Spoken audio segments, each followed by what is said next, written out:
Terima kasih atas kesempatannya. Di sini kelompok 8 akan menampilkan penjelasan tentang untuk adopsi perbankan internet oleh bank-bank di India.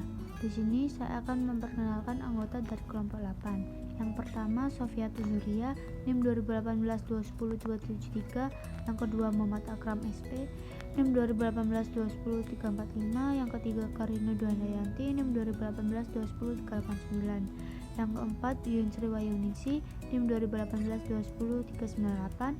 Yang kelima Rica Dwi Indayanti, NIM 2018-210-403. Yang selanjutnya akan dijelaskan oleh rekan saya. Terima kasih atas kesempatannya.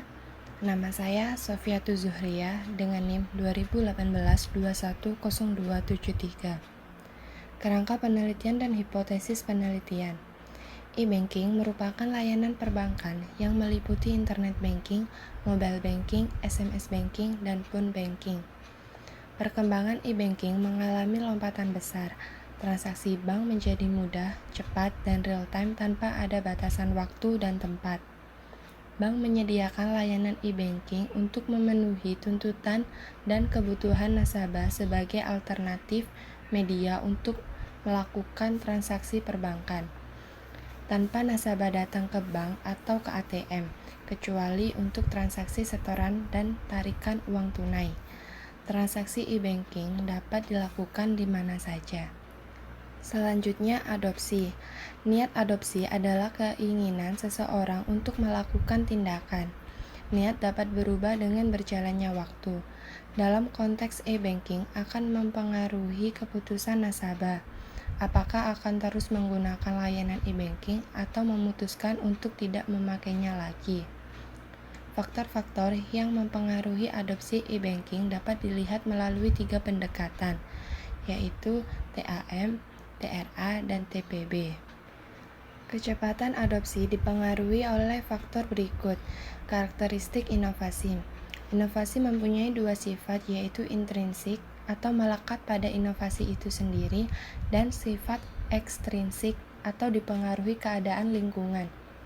Sifat-sifat intrinsik inovasi mencangkup hal sebagai berikut.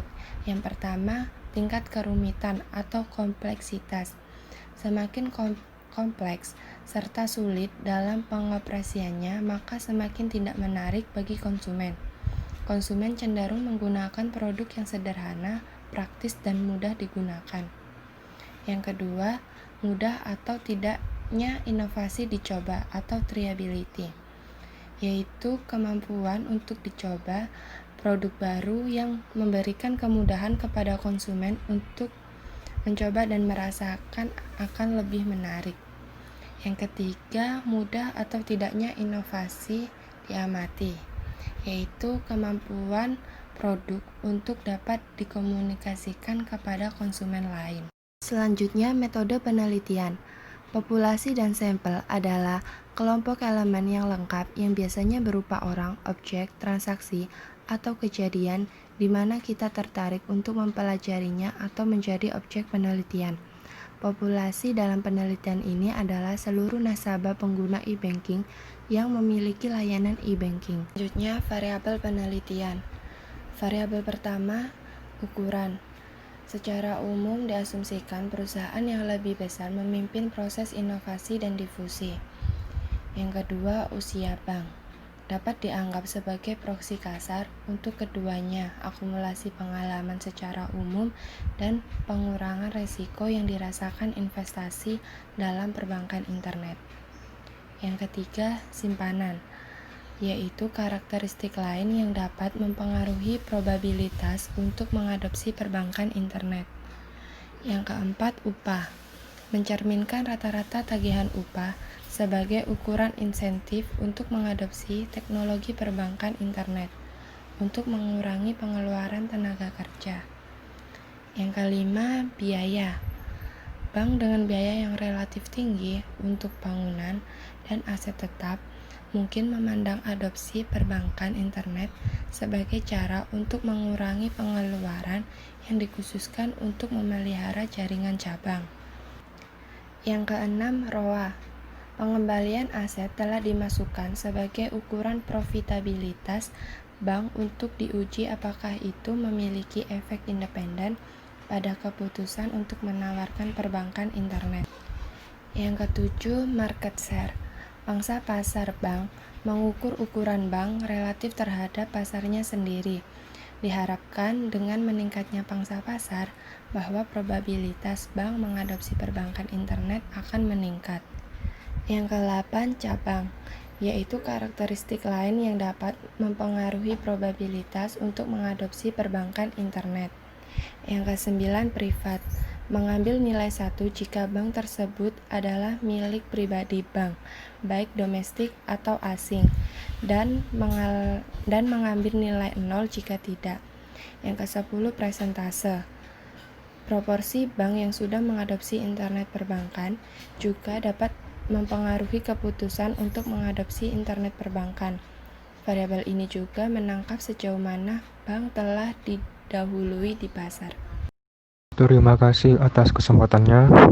Perkenalkan, nama saya Muhammad Akram Sadika Putra dengan NIM 2018-210-345. Di sini saya akan melanjutkan presentasi dari rekan saya. Yang selanjutnya saya akan menjelaskan tentang model. Bisa dilihat variabel independennya yaitu Y1, yaitu internet. Dan juga ada 10 variabel independen, diantaranya adalah ukuran sebagai log natural dari total aset. X2 adalah umur, itu log natural dari jumlah tahun sejak tanggal penggabungan dengan tahun terakhir analisis, yaitu pada tahun 2005. X3 yaitu simpanan, rasio deposit terhadap total dana. X4 adalah upah rasio, total biaya tenaga kerja terhadap jumlah total para karyawan. X5 yaitu beban, rasio biaya untuk bangunan dan aset tetap terhadap pendapatan operasi bersih. X6 ROA, yaitu rasio laba bersih rata-rata terhadap aset rata-rata. X7 adalah saham pasar, yaitu rasio pinjaman dan investasi masing-masing bank terhadap pinjaman dan investasi total bank. X8 adalah persentase, itu proporsi bank yang telah mengadopsi perbankan internet ke total bank pada tahun tersebut. X9 yaitu cabang, rasio jumlah cabang dengan total aset, dan yang terakhir yaitu X10. Saya akan menjelaskan tentang hasil penelitian dan pembahasan. Pada tabel 3 itu menyajikan hasil estimasi logik dari model, baik untuk semua bank terlepas dari sifat dan untuk bank di bawah sektor publik, swasta, dan asing. Mencari pada hasil untuk semua bank seperti yang diharapkan ceteris paribus, probabilitas adopsi perbankan internet dipengaruhi secara positif oleh variabel ukuran, yang artinya bank besar cenderung mengadopsi teknologi perbankan internet lebih cepat daripada bank kecil, yang mengkonfirmasi hipotesis awal kami. Asalkan jika ada skala ekonomi yang menghasilkan layanan internet, bank yang lebih besar mungkin merupakan pengguna awal karena bisa menghasilkan layanan ini dengan biaya unit yang relatif rendah dibandingkan dengan bank yang lebih kecil. Selain itu, karena ketidaksempurnaan pasar modal, bank yang lebih besar mungkin lebih mampu membiayai secara internal biaya investasi atau mendapatkan persyaratan yang lebih menguntungkan dari pemberi pinjaman lain dibandingkan dengan bank kecil.